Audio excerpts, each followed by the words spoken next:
Prayer ministries సమర్పించు హోరే ప్రార్థనా సందేశములు. ప్రభునందు ప్రియులైన నిజదేవుని స్వరం అనే ఆధ్యాత్మిక టీవీ కార్యక్రమం వీక్షిస్తున్న మీ అందరికీ మా హృదయపూర్వక వందనములు. ఇప్పుడు దైవజనులు డాక్టర్ డి చార్లెస్ స్టీఫెన్ గారు ప్రసంగించెదరు. వీరు గత 25 సంవత్సరముల నుండి దేవుని సేవలో బహుబలముగా వాడబడుచు విశేషమైన వాక్యానుభవం కలిగి వేలాది మందిని ప్రభు రక్షణలో నడిపించిన అభిషక్త దైవజనులు. వాక్యమును వినండి, క్రీస్తు యేసునందు బలవంతులు కండి. ప్రభువునందు అత్యంత ప్రియులైన నిజదేవుని స్వరము అనే ఈ ఆధ్యాత్మిక టీవీ కార్యక్రమాలు వీక్షిస్తున్న మీ అందరికీ నా హృదయపూర్వక వందనాలు తెలియజేసుకుంటూ ఉన్నాను. ప్రియులారా, ఈ దిన వాక్య భాగము దేవుని వాక్యములో నుండి పరమగీత గ్రంథము 1వ అధ్యాయం 7-8 వచనాలు చదువుదాం. నా ప్రాణప్రియుడా, నీ మందను నీ వెచ్చట మేపుదువో, మధ్యాహ్నమున ఎచ్చట నీడకు వాటిని తోలుదువో నాతో చెప్పుము. ముసుగు వేసుకునిన దాననై నీ జతకాండ్ల మందల యొద్ద నేనెందుకుండవలెను? నారీమణి సుందరి, అది నీకు తెలియకపోయేనా? మందల అడుగుజాడలను బట్టి నీవు పొమ్ము, మందకాపరుల గుడారముల యొద్ద నీ మేకపిల్లలను మేపుము. పరిశుద్ధుడు అయిన మా ప్రియ తండ్రి, మీకు వందనాలు, స్తోత్రాలు. నాయనా, ఈ సమయంలో చదవబడిన లేఖన భాగమును మీరు మాకు నాయనా వివరించి, నాయనా మీ వాక్యపు వెలుగులో మమ్మను నాయనా సరిచేయండి. మా బలహీనతలను బట్టి మమ్మను ఒప్పింపచేయండి. సత్యములో నుండి మమ్మను సర్వసత్యములోనికి నడిపించండి. నాయనా, వినగల చెవిని, గ్రహించగల మనస్సును, లోబడగలిగిన హృదయమును మాకు దయచేయండి. వాక్యం వింటున్న బిడ్డలందరినీ దర్శించి అయ్యా మీరు బలపరచండి. ఎవరైతే అనారోగ్యంగా ఉన్నారో వారిని స్వస్థపరచండి. అయ్యా, ఎవరు ఏ అక్కర్లో ఉన్నారో మీ నామమును బట్టి వారి అక్కర్లన్నీ తీర్చిపెట్టండి. మీరే మాతో మాట్లాడండి. నీ మాటలు ప్రభా ఇదిగో మీ దాసుని నోటికి అందించండి. మీరే మహిమ పొందండి. యేసు నామమున ప్రార్థించి అడిగి వేడుకుంటున్నాము తండ్రి, ఆమెన్, ఆమెన్. బిడ్లారా, దేవుని వాక్యాన్ని మనం గమనించినట్లయితే ఇక్కడ సంఘ కన్యక ప్రభువును ప్రశ్నిస్తుంది. అలాగే ప్రభువు దానికి జవాబు కూడా, ఆ ప్రశ్నకు జవాబు చెప్తూ ఉన్నాడు. పరమగీతం 1వ అధ్యాయం 7-8 వచనాలలో అనేక సత్యాలు ఉన్నాయి. అయితే సమయం దృష్ట్యా, సందర్భం దృష్ట్యా 2 విషయాలు మాత్రం మీకు తెలియచేస్తాను. చాలా సత్యాలు ఇందులో ఈ 2 వచనాలలో ఉన్నప్పటికీ ఒక 2 విషయాలు మాత్రం మీ దృష్టికి తీసుకురావాలని నేను ప్రేరేపితున్నయ్యాను. ఒకటి ఏంటంటే, నా ప్రాణప్రియుడా, నీ మందను నీ వెచ్చట మేపుతావు, మధ్యాహ్నమున నీడకి ఎచ్చట తోలుదవు అని ఒక సంఘ కన్యక సోలమ్మితి తన ప్రియుడిని ప్రశ్నిస్తూ ఉంది. ఇది మొదటి అంశం. రెండవది, దానికి జవాబుగా నారీమణి సుందరి, అది నీకు తెలియకపోయినా మందల అడుగుజాడలను బట్టి నీవు పొమ్ము అని ఆ ప్రాణప్రియుడిస్తున్న జవాబు. ఈ 2 విషయాలు మీకు తెలియచేయాలని నేను ఆశ కలిగి ఉన్నాను. బిడ్లరా, నిజమే ఆ భక్తురాలు ప్రశ్నించినట్లుగా నా ప్రాణప్రియుడా, నీ మందను నీ వెచ్చట మేపుదువో అంటుంది. నిజమే బిడ్లారా, మన ప్రభువు కాపరిగా పోల్చబడ్డాడు. ఆయన గొర్రెలకు మంచి కాపరి, ఆయన ప్రేమ కాపరి. యేసు ప్రభు ప్రధాన కాపరి, ఆయన నిత్య కాపరి, ఆయన ఇశ్రాయేలునకు కాపరి. ఆయన కాపరత్వంలో ఉన్న గొర్రెగా మనం ఉంటే ధన్యులమవుతాం. అందుకే దావీదు భక్తుడు అంటాడు 23వ కీర్తనలో, యెహోవా నా కాపరి, నాకు లేమి కలుగదు. ఆయన కాపరిగా ఉండాలి. ఆయన కాపరత్వంలో గొర్రెగా మనం ఉండాలి. అప్పుడు మనకి ఏ కొరత ఉండదు. నాకు లేమి కలగదు అన్నాడు. I shall not be in want. బిడ్లరా, నాకే కొదువ లేదు. The Lord is my shepherd. ఆయన నాకు కాపరిగా ఉన్నప్పుడు నాకు కొరత అనేది లేదు అనే అనుభవాన్ని మనం చూడగలం. ఆయన కాపరత్వంలో గొర్రెగా మనం నడవాలి. గొర్రెల కాపరి గొర్రెను చాలా శ్రద్ధగా చూసుకుంటాడు. ఆ గొర్రెలను ఎలా నడిపించాలో, మందల్ని, చిన్నపిల్లల్ని ఎలా నడిపించాలో, పాలు ఇచ్చే వాటిని ఎలాగా నడిపించాలో ఆయనకు బాగా తెలుసు. గొర్రెల కాపరి కొన్నిటిని రొమ్మును ఆనించుకొని మోస్తాడు, కొన్నిటిని మెడ మీద వేసుకొని మోస్తాడు. వేటిని వడివడిగా నడిపించాలో, వేటిని మెల్లగా నడిపించాలో, ఈ మందల్ని మధ్యాహ్నమున నీడకి ఎక్కడ వాటిని తోలాలో, విశ్రమింపజేయాలో, వాటికి పచ్చిక గల చోట్లలో ఎక్కడ బాగా మేపాలో, నీళ్ళకి ఎక్కడికి నడిపించాలో, రాత్రుళ్ళు దొడ్డిలో చేర్చి వాటిని ఎలా కాపలా కాయాలో, దుష్టమృగాల బారి నుండి అన్నీ ఎరిగినవాడు కాపరి. అలాంటి కాపరితో ప్రభు పోల్చబడ్డాడు. అంటే ఆయన తన భక్తుల ఎడల, బిడ్డల ఎడల ఎటువంటి ప్రత్యేక శ్రద్ధ కలిగి ఉన్నాడా అన్నది మనం గ్రహించి ఆయనకు కృతజ్ఞతాస్తుతులు చెల్లించాలి. ఎన్నటెన్నటికీ నీవే నా కాపరిగా నన్ను నడిపించు తండ్రి అని మనం ఆయన కాపరత్వంలో ఒక గొర్రెగా ఇమిడిపోవడం నిజంగా అది మన యొక్క ధన్యతని దేవుని సేవకుడిగా నేను మీకు తెలియచేస్తూ ఉన్నాను. బిడ్డలారా, యెషయా గ్రంథము 40వ అధ్యాయం 11వ వచనంలో, గొర్రెల కాపరి వలె ఆయన తన మందను మేపును, తన బాహువుతో గొర్రె పిల్లలను కూర్చి రొమ్మున ఆనించుకొని మోయును, పాలిచ్చు వాటిని ఆయన మెల్లగా నడిపించును. చూసారా, ఆయన గొర్రె పిల్లల్ని కూర్చి రొమ్మును ఆనించుకొని మోస్తాడట, పాలిచ్చు వాటిని మెల్లగా నడిపిస్తాడట. గొర్రెల కాపరి వలె తన మందను మేపుతాడట, తన మందను గొర్రెల కాపరి మేపినట్లుగా మేపుతాడట. పచ్చిక గల చోట్ల నన్ను పరుండ చేసేవాడు, శాంతికరమైన జలముల యొద్ద నన్ను నడిపించేవాడు ఆయనే, నా ప్రాణానికి సేద తీర్చేవాడు ఆయనే. బిడ్లరా, తన నామమును బట్టి నీతి మార్గంలో నడిపించేటువంటి వాడు కూడా ఆయనే. నా ప్రాణప్రియుడా, నీ మందను నీవు ఎచ్చట మేపుదువు. గొర్రెల కాపరి వలె తన మందను, తన బిడ్డలను మేపేవాడు, పోషించేవాడు, నడిపించేవాడు అన్నీ ఆయనే. ఎల్ షదాయి ఆయన పేరు.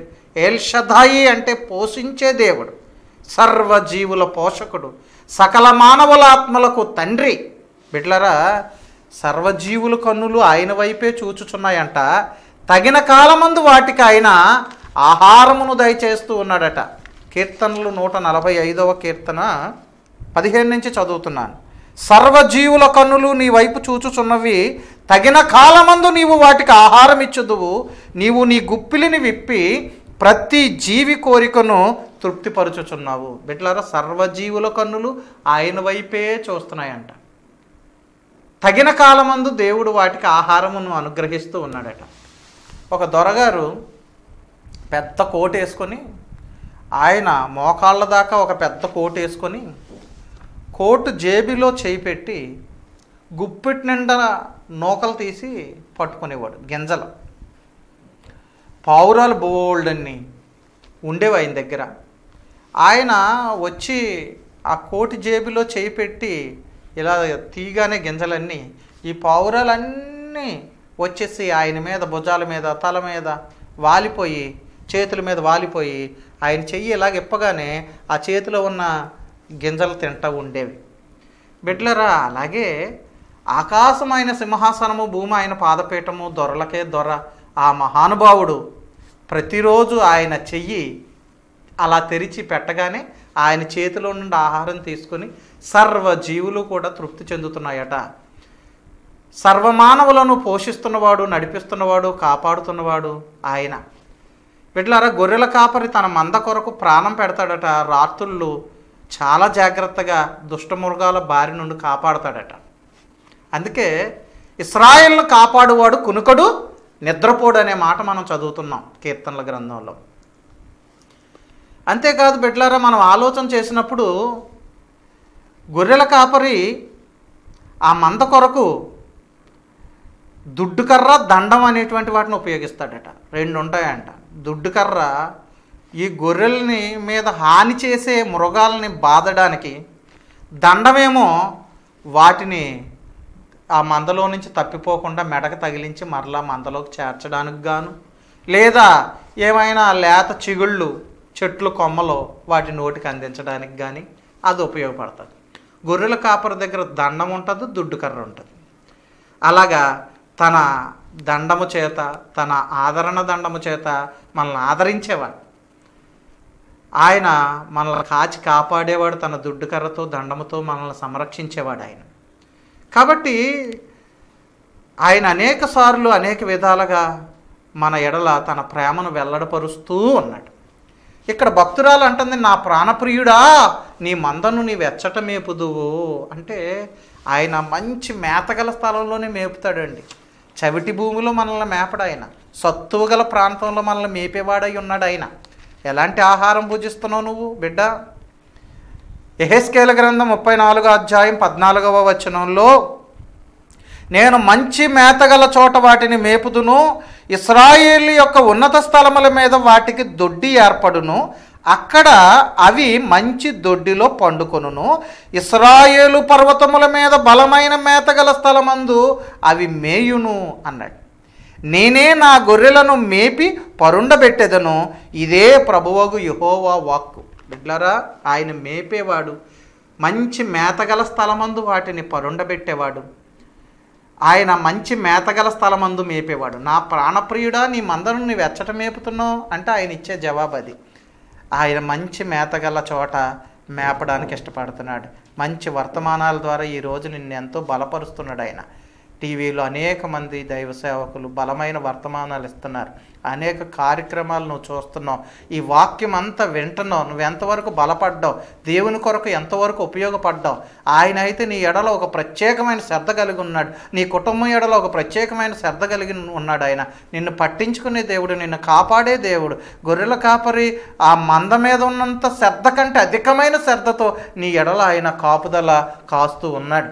అందుకే ఇశ్రాయేలులను అలాగే 40 సంవత్సరాలు అరణ్య మార్గంలో ఎంతో జాగ్రత్తగా ఆయన నడిపించాడు గనక, ఆయనే ముందు నడిచి వారిని నడిపించాడు గనక, పగల మేఘస్తంభంలో ఉండి రాత్రి అగ్నిస్తంభంలో ఉండి వారిని సంరక్షించాడు గనక 80వ కీర్తన మొదటి చరణంలో ఇశ్రాయేలునకు కాపరి అనే మాట ఆయనకు బిరుదుగా ఇవ్వబడి, నా ప్రాణప్రియుడా నీ మందను నీ వెచ్చట మేపుతున్నావంటే ఇదిగో మంచి మేతగల చోట, నీ ఎముకలకు సత్తువు గల చోట ఆయన నిన్ను నడిపిస్తున్నాడు, నిన్ను మేపుతున్నాడు. బిడ్డలారా, పరమగీత గ్రంథము 6వ అధ్యాయము 2-3 చరణాలు కూడా నేను చదువుతాను. ఉద్యానవనమందు మేపుటకును, చూసారా, ఉద్యానవనములో చక్కని శ్రేష్టమైన స్థలాల్లో తన మందను మేపేవాడు. అలాంటి కాపరైన ఉద్యానవనమందు మేపుటకును పద్మములను ఏరుకొనుటకును నా ప్రియుడు తన ఉద్యానవనమునకు పోయెను. 3వ చరణం, నేను పద్మములలో మేపుచున్న నా ప్రియుని దానను అతడును నావాడు. పద్మములున్న చోట మేపుతాడంట. పద్మములలో పుప్పిడి అనే ఒక బలమైనటువంటి ఆహార పదార్థం ఉంటుంది, అక్కడ మేపుతున్నాడంట ఆయన. బిడ్డలారా, కాబట్టి ఆయన మన ప్రాణమునకు సేద తీర్చేవాడు, మనల్ని తృప్తిపరిచేవాడు. మంచి గోధుమలను అనుగ్రహించి నేను వారిని తృప్తిపరుస్తానన్నాడు. బిడ్డలారా, కొండ తేనెను వారికి జుర్రింపజేస్తానన్నాడు. కనుక బిడ్డలారా, మనం ఆలోచన చేసినప్పుడు దేవుడు తన బిడ్డలను పోషించేవాడు, నడిపించేవాడు, కాపాడేవాడు. కనుక మన ఎడలో ఒక ప్రత్యేక శ్రద్ధ కలిగిన వాడు ఆయన. కనుక ఈ విధంగా దేవుడు మనల్ని బలపరుస్తూ ఉన్నాడు కనుక ఆయన వాక్యం వింటూ మనము ఈ జీవాహారాన్ని భుజిస్తూ మనము దేవునిలో బలవంతులమై ప్రభు కొరకు సాక్షులుగా ఉండాలనేది దేవుని యొక్క ఉద్దేశం. నా ప్రాణప్రియుడా నీ మందను నువ్వు వెచ్చట మేపుతున్నావు అంటూ ఆ భక్తురాలు అడుగుతున్నటువంటి ప్రశ్నకు ఆయన ఇస్తున్న జవాబు చూడండి. నారీమణి సుందరి, అది నీకు తెలియకపోయినా మందల అడుగుజాడలను బట్టి నీవు పొమ్ము. ముందు కొన్ని మందలు నడిచాయి, ఆ మందలు నడిచిన అడుగుజాడల్లో గనక నువ్వు నడిచినట్లయితే నువ్వు నన్ను చేరుకోగలవు. మన ముందు నడిచిన మందలు ఎవరు అంటే మన ముందున్నటువంటి భక్తులు. ఇశ్రాయేలీలు కానివ్వండి, మోషే కానివ్వండి, అబ్రహాము కానివ్వండి, ఏలియా, ఎలీషా, దావీదు. బిడ్డలారా, అనేక మంది భక్తులు శ్రేష్ఠులు మన ముందు నడిచారు, వాళ్ళ విశ్వాసాన్ని రుజువుపరుచుకున్నారు, వాళ్ళ జీవితాల్లో ఎన్నో అనుభవాలు వాళ్ళు సవిచూశారు. కొంతమంది పడ్డారు, మరలా తిరిగి లేచారు. కొంతమంది కొన్ని తప్పిదాల్లో చిక్కుకొని తర్వాత పశ్చాత్తాప్తులై మరలా విశ్వాసమందు బలపరచబడ్డారు. కొందరు విశ్వాసము ద్వారా గొప్ప గొప్ప కార్యాలు జరిగించారు. మరి వీళ్ళందరినీ మన ముందు దేవుడు ఈ అంత్యకాలంలో చివరి దినాల్లో మనకి దృష్టాంతములుగా మనకు బుద్ధి కలగడానికి దేవుడు ఉంచాడట. కొరింథీయులకు రాసినటువంటి మొదటి పత్రిక 10వ అధ్యాయము 6వ వచనం, వారు ఆశించిన ప్రకారము మనము చెడ్డవాటిని ఆశించకుండానట్లు ఈ సంగతులు మనకు దృష్టాంతములుగా ఉన్నవి. 11వ వచనం, ఈ సంగతులు దృష్టాంతములుగా వారికి సంభవించి యుగాంతమందున్న మనకు బుద్ధి కలుగుటకై వ్రాయబడెను. కనుక అనేక మంది భక్తులు మన ముందు జీవించారు. మందలు భక్తుల జీవితాలు ఏమండి, వారి అడుగుజాడలు మనము అనుసరించాలి. మందల అడుగుజాడలను బట్టి నీవు పొమ్ము. వారి అడుగుజాడలు, వాళ్ళ మాదిరి మనం అనుసరించాలి. అబ్రహాము ఎలాగా ప్రభువును గణపరిచాడు, మోషే ఎలాగా తన విశ్వాసము ద్వారా మరి ఇశ్రాయేల్ జనాంగాన్ని నడిపించి దేవుణ్ణి మహింపరిచాడు, దావీదు ఎలాగైతే దేవుణ్ణి స్తుతించాడో, భక్తుల విశ్వాసాన్ని ఎలా కాపాడుకున్నారో, పౌలు ఎలాగా తన విశ్వాసాన్ని కాపాడుకున్నాడో, మనము మన ముందున్నటువంటి విశ్వాస వీరులను, అనేక మంది భక్తులను, వారి అడుగుజాడలను మనం అనుసరించవలసిన వారమై ఉన్నామని దేవుని వాక్యం మనకు తెలియచేస్తూ ఉంది. మందల అడుగుజాడలను బట్టి నీవు పొమ్ము, నారీమణి సుందరి అది నీకు తెలియకపోయేనా అంటున్నాడు.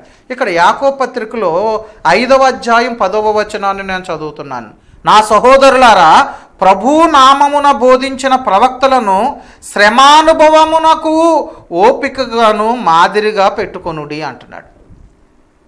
బిడ్లారా, ఇక్కడ భక్తుడు చెప్తున్న మాట ఏంటంటే, ప్రభువు నామమున బోధించిన ప్రవక్తలు ఎవరైతే ఉన్నారో వారు ఎన్నో శ్రమలు అనుభవించి ప్రభు కొరకు సాక్షులుగా ఉండి ప్రభు నామాన్ని ఎంతగానో ప్రకటించారు, గణపరిచారు. గనక మీరు శ్రమానుభవమునకు వారిని మాదిరిగా పెట్టుకొనుడి. వారు నడిచినట్లుగా మీరు కూడా వారి అడుగుజాడల్లో ప్రభు కొరకు మీరు నిలబడండి, ప్రభు సువార్తను ప్రకటించండి.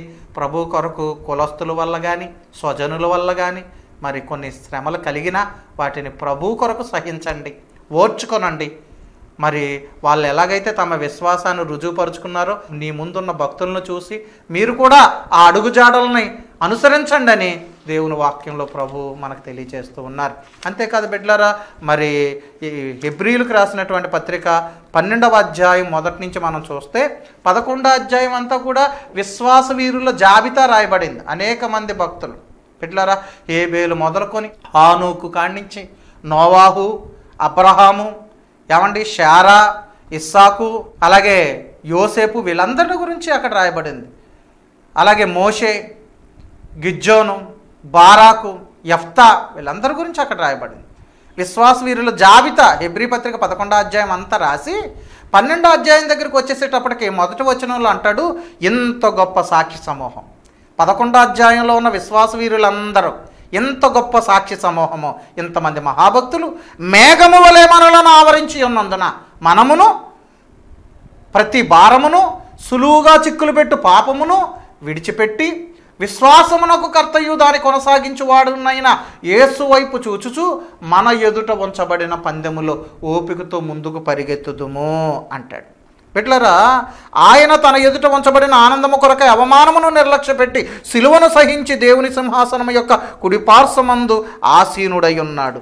బిడ్డలారా, యేసుక్రీస్తు ప్రభువారు ఈ విధంగా తండ్రి కుడి పక్కన కూర్చొని మన కొరకు విజ్ఞాపన చేస్తున్నాడు. ఆయన అవమానమును నిర్లక్ష్యపెట్టి సిలువను సహించాడు. తన ముందున్న బహుమానమును ఆయన ఆనందము కొరకు దాన్ని దృష్టిలో పెట్టుకొని. అలాగే మరి అనేక మంది విశ్వాస వీరులు, మోషే ఐగుప్తు మరి సుఖము కంటే, ఐగుప్తులో ఉండే అల్పకాలపు పాపభోగం అనుభవించుట కంటే దేవుని ప్రజలతో శ్రమ అనుభవించుట మేలు. ఐగుప్తులో సుఖం అనుభవించుట కంటే, అల్పకాల పాపభోగం అనుభవించుట కంటే దేవుని ప్రజలతో శ్రమ అనుభవించుట మేలని అతను బయలుదేరి వచ్చేసాడు. ఎందుకంటే ముందు కలగబోవు బహుమానమును అతను దృష్టిలో పెట్టుకున్నాడు. అలాగా భక్తులు ఎలాగ తమ విశ్వాసాన్ని రుజువు చేసుకున్నారు, ఎటువంటి వైరాగ్యము, ఎటువంటి ప్రతిష్టత జీవితాన్ని వాళ్ళు కలిగి దేవుని గణపరిచారు అనేది మన ముందున్నటువంటి మందల అడుగుజాడలను బట్టి నీవు పొమ్ము, నారీమణి సుందరి, నా ప్రియురాల అంటున్నాడు ఆయన. కనుక ఈ దినాన్న మనం అనుసరించవలసింది ఏంటంటే, మరి అనేక మంది మిషనరీలు తమ ప్రాణాలను సహితం త్యాగం చేసి, వారి కుటుంబాలను త్యాగం చేసుకొని, వారి ఆస్తులను త్యాగం చేసి ప్రభు కొరకు ప్రపంచంలో ఎంతగానో దేవుని నామాన్ని ప్రకటించారు. వాళ్ళందరినీ మనం మాదిరిగా మన ముందు పెట్టుకోవలసినటువంటి వారమై ఉన్నాం. బిడ్డలారా, రండి ఈ విషయాలు మనం దేవుని సన్నిధిలో గమనిద్దాం. యేసు ప్రభువారు యోహాను సువార్త 13వ అధ్యాయం 15వ వచనంలో ఆయన ఒక మాట చెప్తూ ఉన్నారు. యోహాను సువార్త 13వ అధ్యాయం 15వ వచనం దయచేసి చూడండి.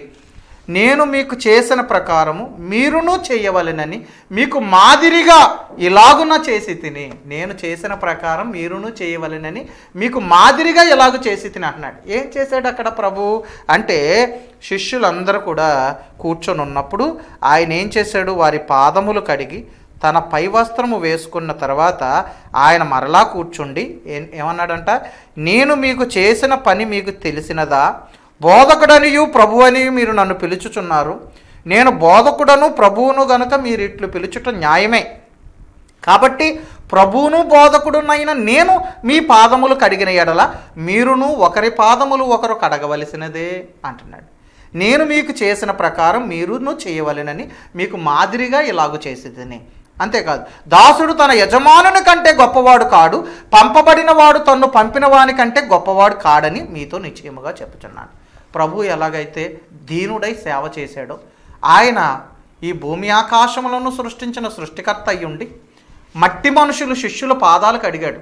వాళ్ళ పాదాలు పల్లెంలో పెట్టి ఆయన వంగి నీళ్లతో వాళ్ళ పాదాలు కడిగి తుమ్మాలతో తుడిచి ఆయన ఆ విధంగా ఎందుకు చేశాడంటే, నేను మీకు చేసిన ప్రకారం మీరును ఇలాగను చెయ్యాలని మీకు మాదిరిగా ఇలా చేసి తిని అంటున్నాడు. అంటే మీరేం చేయాలంటే ఇతరుల ఎడల తగ్గించుకునేటువంటి స్వభావాన్ని మీరు కలిగి ఉండాలని. ఇక్కడ ఏమన్నాడు, దాసుడు తన యజమాని కంటే గొప్పవాడు కాదు, పంపబడినవాడు తను పంపిన వాని కంటే గొప్పవాడు కాడని మీతో నిశ్చయముగా చెప్పుచున్నాను. బిడ్డలారా, దేవుని సన్నిధిలో ఆయన ప్రభువయ్యుండి యజమానుడయ్యుండి ఆయన శిష్యుల పాదాలు కడిగినట్లుగా మనం చూస్తూ ఉన్నాం. ఆయన సాత్వికుడు, దీన మనసు గలవాడు గనక ప్రభు సన్నిధిలో ఆయన మనకు నేర్పిన ఈ మార్గాన్ని మనం నేర్చుకోవాలి. ఆయన కాడి మన మీద మనం ఎత్తుకోవాలి. నా యొద్దకు రండి, మీ మీద నా కాడి ఎత్తుకోండి, నా యొద్ద నేర్చుకోండి అంటున్నాడు. కాబట్టి యేసయ్య నేర్పిన ఈ సాత్వికాన్ని, ఈ తగ్గింపును, ఈ దీన మనసును మనం కలిగి ఉండాలని దేవుని వాక్యాన్ని బట్టి ప్రభు మనకి తెలియచేస్తూ ఉన్నాడు. ప్రభువా, నువ్వెక్కడున్నావు? నువ్వెక్కడ నీ మందను మేపుతున్నావు? నిన్ను నేను ఎలా కలుసుకోవాలి నా ప్రాణప్రియుడా? నువ్వు ఉండే చోటేది అని అడుగుతుంది భక్తురాలు. అప్పుడు ప్రభు అంటున్నాడు, నీవు నన్ను కలుసుకోవాలంటే నీ ముందు నడిచినటువంటి మందల అడుగుజాడలని నువ్వు వెంబడించు. ఆ మందల అడుగుజాడలను బట్టి నువ్వు రాగలిగితే నువ్వు నన్ను చేరుకోగలవు. కాబట్టి భక్తులను చూడండి, ప్రవక్తలను చూడండి, బిడ్డలారా వారి విశ్వాస జీవితాలను చూడండి, అలాగే మన ముందు నడిచినటువంటి మిషనరీలను చూడండి, అలాగే యేసుక్రీస్తు ప్రభు చూపించిన మాదిరిని చూడండి, వాటిని ఫాలో అవ్వండి, ఆయన్ని ఇమిటేట్ చేయండి, యేసయ్యని ఇమిటేట్ చేయండి. ఈరోజు చాలామంది సినిమా యాక్టర్లను ఇమిటేట్ చేసేవాళ్ళు, యాంకర్స్ని ఇమిటేట్ చేసేవాళ్ళు, క్రికెట్ ఆటగాళ్ళని ఇమిటేట్ చేసేవాళ్ళు. వాళ్ళకలాగే వస్త్రధారణ, వాళ్ళకలాగే మరి వాళ్ళు మాట్లాడడం, వాళ్ళు పెంచుకున్నట్టు జుట్టు పెంచుకోవడం, వాళ్ళలాంటి టీషర్ట్స్ వేసుకోవడం, వాళ్ళకలాగే మరి రకరకాలుగా ఈరోజు మరి అనుకరణ వాళ్ళు చేస్తున్నారు, ఇమిటేట్ చేస్తున్నారు ప్రజలు. అది మనల్ని పరలోకానికి చేర్చదు. కానీ యేసు ప్రభువుని నువ్వు అనుకరించగలిగితే, ఆయన్ని ఇమిటేట్ చేయగలిగితే నువ్వు తప్పనిసరిగా ధన్యుడు అవుతావు. అందుకే పేతురు రాసిన మొదటి పత్రిక 2వ అధ్యాయం 21వ వచనంలో ఏమని చెప్పాడంటే, క్రీస్తు కూడా మీ కొరకు బాధపడి మీరు తన అడుగుజాడల యందు నడుచుకున్నట్లు మీకు మాదిరి ఉంచిపోయాను. ఏమండి, మీరు ఆయన అడుగు జాడల్లో నడవాలని యేసు ప్రభు వారు మీకు ఒక మంచి మాదిరి జీవితాన్ని చూపించాడంట. ఆయన పౌలు, నేను క్రీస్తును పోలి నడుచుకుంటున్నాను, మీరు నన్ను పోలి నడుచుకోండి అన్నాడు. పౌలు గారు క్రీస్తు ప్రభువును అనుసరించాడు. బిడ్డలారా, ఆయన పాపము చేయలేదు, ఆయన నోటను ఏ కపటము లేదు, ఆయన దూషింపబడి బదులు దూషించలేదు, ఆయన శ్రమ పెట్టబడి బెదిరింపక న్యాయముగా తీర్పు తీర్చి దేవునికి తన్ను తాను అప్పగించుకున్నాడు. అలాగా బిడ్డలారా, మరి మనం సహించగలుగుతున్నామా? దూషింపబడి బదులు దూషించలేదట, శ్రమ పెట్టబడి ఎవరిని బెదిరించలేదట. నీవెవరికైనా శాపనార్థాలు పెడుతున్నావేమో, ఎవరినైనా దూషిస్తున్నావేమో, ఒకసారి ఆలోచన చేయి బిడ్డ. చిన్న విషయాన్ని కూడా సహించుకోలేని స్థితిలో ఉన్నావేమో, నాకు అవమానం జరిగిపోయింది, నన్ను ఎవరు గుర్తించట్లేదు, ఒక నిమ్నతా భావంలో ఉన్నావేమో. బిడ్డలారా, ఆలోచన చేయండి. నిజంగా ఆత్మవిషయమైన దీనత్వం నీలో ఉంటే నేను నాదనే స్వభావం ఎంత మాత్రం ఏలుబడి చేయదు. ఎప్పుడైతే ఆత్మవిషయమైన దీనత్వం వచ్చి సమస్త ఘనత మహిమా ప్రభావాలు ప్రభువుకే చెల్లిస్తామో, I am zero, I am nothing అనే అనుభవంలోనికి నువ్వు ఎప్పుడైతే వస్తావో అప్పుడు విశ్రాంతి జీవితాన్ని నువ్వు అనుభవిస్తావు బిడ్డ. కనుక ఒక తగ్గింపు జీవితాన్ని మనం కలిగి ఉండాలి. దూషించబడినప్పుడు ప్రభువుకు మనం అప్పగించవలసిన వారమై ఉన్నాం. ప్రభు దూషింపబడి బదులు దూషించలేదు, శ్రమ పెట్టబడి ఎవరిని బెదిరించలేదు, న్యాయముగా తీర్పు తీర్చు దేవునికి తన్ను తాను అప్పగించుకున్నాడు. ఇతరుల ఎడల, నీ పొరుగువారి ఎడల సమాజంలో నువ్వు నడుస్తున్నప్పుడు నీ స్పందన ఎలా ఉంది, నీ ఆక్షేపణ ఎలాగుంది? ఇతరులు ఎవరైనా నిన్ను ఏదైనా అన్నప్పుడు నువ్వు సహించగలుగుతున్నావా, దేవునికి అప్పగించగలుగుతున్నావా? లేదా నీ ప్రాచీన స్వభావం అనుసరించి తల్లి గర్భంలో నుండి నీకుగా సంక్రమించిన బుద్ధిని బట్టి వారిని దూషించి దూషణకు ప్రతిదూషణ చేసి కీడుకు ప్రతికీడు చేసి, అయ్యో మరి సాతాను ఆత్మచేత నింపబడి ఉన్నావా నీవు? బిడ్డ, ఆలోచన చేసుకో. అలాగైతే మనం పరలోక రాజ్యం చేరగలమా? ఇదిగో ప్రభువుని మనం చేరాలంటే నా ప్రాణప్రియుడా నువ్వెక్కడున్నావు, నువ్వు మందను ఎక్కడ మేపుతున్నావు, నిన్ను మేము చేరుకోవాలంటే ఏం చేయాలి, మధ్యాహ్నం వాటిని నీడకి ఎక్కడికి తోలుతున్నావు అంటే నారీమణి సుందరి అది నీకు తెలియకపోయినా మంద కాపరుల అడుగుజాడలను బట్టి నీవు మందల అడుగుజాడలను బట్టి వచ్చేసే, నా దగ్గరికి వచ్చేసే, మంద కాపరుల గుడారాల యొద్దే నీ మేకపిల్లల మేపుము అంటున్నాడు. 7-8 వచనాలలో అనేక సత్యాలు ఉన్నాయి. వాటన్నిటినీ బిడ్డలారా మనం ధ్యానించడానికి ఇప్పుడు సమయం లేదు, కానీ ప్రభువుని చేరడానికి భక్తుల అడుగుజాడలను మనం అనుసరించాలి. యేసు ప్రభు చూపినటువంటి అడుగుజాడలను మనం అనుసరించాలి. ఆ విధంగా మన విశ్వాస జీవితాన్ని కాపాడుకోవాలి. మోషే ప్రత్యక్ష గుడారాన్ని నిర్మించినప్పుడు పరలోకంలో ఒక్కొక్క వస్తువుకి ఒక్కొక్క రూపం, ఒక్కొక్క రకమైనటువంటి మాదిరి ప్రభు చూపించాడు. నేను నీకు చూపిన మాదిరి చొప్పునే నీవు వాటిని చెయ్యాలి. అలాగే మోషే చేశాడు. కాబట్టి యేసయ్య చూపిన మాదిరిని మనము అనుసరించాలి. కానీ ఏసయ్యలాగా ఉండిపోయి వాక్యంలాగా ఉండిపోయి మన బ్రతుకులాగా ఉండిపోతే మనం పరలోక రాజ్యానికి చేరలేం. ముమ్మూర్తుల యేసుక్రీస్తు ప్రభు రూపంలోనికి, ఆయన పోలికలోనికి మనం మార్చబడాలి. ఆయన పోలిక, ఆయన రూపం, ఆయన స్వరూప్యం మనలోనికి రానంత వరకు కూడా భక్తి బర్రు నెత్తి సుర్రు. నువ్వు ఎన్ని సంవత్సరాల నుంచి యేసు ప్రభువును వెంబడించినటువంటి వాడు అయినప్పటికీ కూడాను, నీ తాతల ముత్తాతల క్రైస్తవులు అయినప్పటికీ నీకు పరలోక రాజ్యానికి హక్కు, అధికారం అనేది ఉండదు అని దేవుని వాక్యాన్ని బట్టి బిడ్డలారా నేను మీకు తెలియచేస్తూ ఉన్నాను. మన నీతి మనల్ని పరలోక రాజ్యానికి చేర్చాలి. మనలో ఉన్నటువంటి పశ్చాత్తాపం, మనలో ఉన్నటువంటి మారు మనసు మనల్ని పరలోక రాజ్యానికి నడిపించాలి. ఆ విధంగా దేవుని వాక్యాన్ని బట్టి మన బ్రతుకు దిద్దుకోవాలి. మన ముందు ఉన్న భక్తుల జీవితాలను బట్టి మన అడుగుజాడలను సరిచేసుకోవాలి. వాక్యానికి వ్యతిరేకంగా, దేవునికి భయపడకుండా ఇష్టానుసారంగా బ్రతికితే బీ కేర్ఫుల్, మన దేవుడు దహించి అగ్ని కాల్చి వేస్తాడు, జాగ్రత్త. అందుచేతను నీ మాటలు దేవునికి అంగీకారంగా ఉండాలి, నీ ప్రవర్తన దేవుడికి అంగీకారంగా ఉండాలి, నీ నడకలు, నీ పడకలు దేవుడికి అంగీకారంగా ఉండాలి. అలా ఉంటేనే మనం పరలోక రాజ్యానికి చేరుతాం. అందుకే తిమోతికి రాసిన మొదటి పత్రిక 4వ అధ్యాయం 11వ వచనంలో పౌలు తిమోతితో ఏమని చెప్తున్నాడో చూడండి. నీ యవ్వనమును బట్టి ఎవడనూ నిన్ను తృణీకరింపనీయకము గాని మాటలోను, ప్రవర్తనలోను, ప్రేమలోను, విశ్వాసములోను, పవిత్రతలోను విశ్వాసులకు మాదిరిగా ఉండుము. బిడ్డ జాగ్రత్త. యవ్వనస్తులారా జాగ్రత్త. సంఘంలో నాయకులారా, సంఘ పెద్దలారా జాగ్రత్త. నీ మాట ఎలా ఉంది, నీ చూపు ఎలా ఉంది? మోహపు చూపుతో ఉన్నావా? నీ మాటలో వెటకారం, ఎగతాళి కనబడుతుందా? స్త్రీలతో మాట్లాడుతున్నప్పుడు నీ మాటలు ఎలా ఉంటున్నాయి? దేవుడు మనకు ఈ హెచ్చరిక ఇస్తున్నాడు. నీవు మాటలో, ప్రవర్తనలో, ప్రేమలో, విశ్వాసములో, పవిత్రతలో విశ్వాసులకు మాదిరిగా ఉండాలి. ప్రియమైనటువంటి యవ్వనుడా, ప్రియమైన యవ్వన సేవకుడా అని దేవుడు మనతో మరి సూటిగా మాట్లాడుతూ ఉన్నాడు. ఒక మాదిరి జీవితాన్ని, ఒక ప్రత్యేక జీవితాన్ని నీవు కలిగి ఉండిన నాడు మాత్రమే దేవుని నువ్వు గణపరచగలవు. పవిత్రతలో ఒక మాదిరి ఉండాలి బిడ్డలారా. అంతేగాని కలగా పొలగం అయిపోయి లోకస్తులతో, మనము అవిశ్వాసులతో జోడుగా ఉన్నట్లయితే మరి ప్రభువుని గణపరచలేం బిడ్డలారా. పరలోక రాజ్యానికి మనం చేరలేం. ఇంకనూ అనేక మందిని నరకానికి నడిపించిన వాడు అవుతావు. అందుచేతను దేవుని సన్నిధిలో దేవుడు మనల్ని గమనిస్తున్నాడని భయము కలిగి బిడ్డలారా ప్రభు చెప్పిన మాటను మనం అనుసరిద్దాం. నారీమణి సుందరి అది నీకు తెలియకపోయినా మందల అడుగుజాడలను బట్టి పొమ్ము అన్నాడు. యేసయ్య అడుగుజాడలను అనుసరించండి, ఆయన భక్తుల అడుగుజాడలను అనుసరించండి, ప్రవక్తల అడుగుజాడలను అనుసరించండి. నీ ముందు మాదిరిగా ఉంచబడిన అనేక మంది శ్రేష్ఠ భక్తులు, ధన్యభక్తుల జీవితాలను పఠించండి, ధ్యానించండి, వారి జీవిత చరిత్రలు చదవండి బిడ్డలారా. ఇదిగో డిఎల్ మూడీ గారి జీవిత చరిత్ర చదువు, ఫిన్నీ గారి జీవిత చరిత్ర చదువు, మన ముందున్న భక్తుల జీవిత చరిత్రలు చదవండి, బైబిల్లో ఉన్న భక్తుల జీవిత చరిత్రలు చదవండి.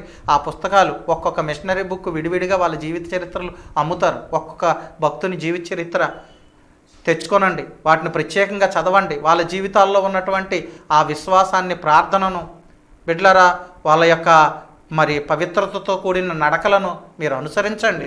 ధన్యులవుతారు, ప్రభుని చేరుకుంటారు, దేవుని దీవెనలు పొందుకుంటారు. అటువంటి కృప దేవుడు వాక్యం వింటున్నటువంటి వారందరికీ అనుగ్రహించునుగాక. పరిశుద్ధుడా మీ కొందనాలు. ఈ మాటలు బిడ్డల హృదయాలలో ఫలింపచేయండి. దుష్టుడు ఎత్తుపోకోకుండానట్లుగా నీరు కట్టండి. ఈ వాక్యం వింటున్న తోడనే బిడల మీదకి నాయనా మీ అభిషేకము యేసు నామమున దిగివచ్చునుగాక. బిడలందరి మనోనేత్రములు తెరవబడునుగాక. సత్యమందు బిడలను స్థిరులుగా, సత్యమునకు స్తంభములుగా బిడలను నాయనా మీరే చేసి దీవించి ఆశీర్వదించి నీ కృపలో భద్రపరచమని యేసు నామమున ప్రార్థించి అడిగి వేడుకుంటున్నాము తండ్రి. Amen, amen, amen. అందరికి వందనాలండి. God bless you. దేవుడు మిమ్మల్ని దీవించుగాక. మరిన్ని వివరములకు మీరు సంప్రదించవలసిన మా చిరునామా డాక్టర్ డి చార్లెస్ స్టీఫెన్ గారు, ఓరే ప్రేయర్ మినిస్ట్రీస్, బొమ్మూరుకొండ, బొమ్మూరు, రాజమండ్రి, తూర్పుగోదావరి జిల్లా, ఆంధ్రప్రదేశ్. మా పిన్ కోడ్ 533124. మీ ప్రార్థనా అవసరాలకు సంప్రదించవలసిన మా ఫోన్ నంబర్స్ 9154993333. మరొక నంబర్ 9395117777. మీ అందరికీ వందనాలు.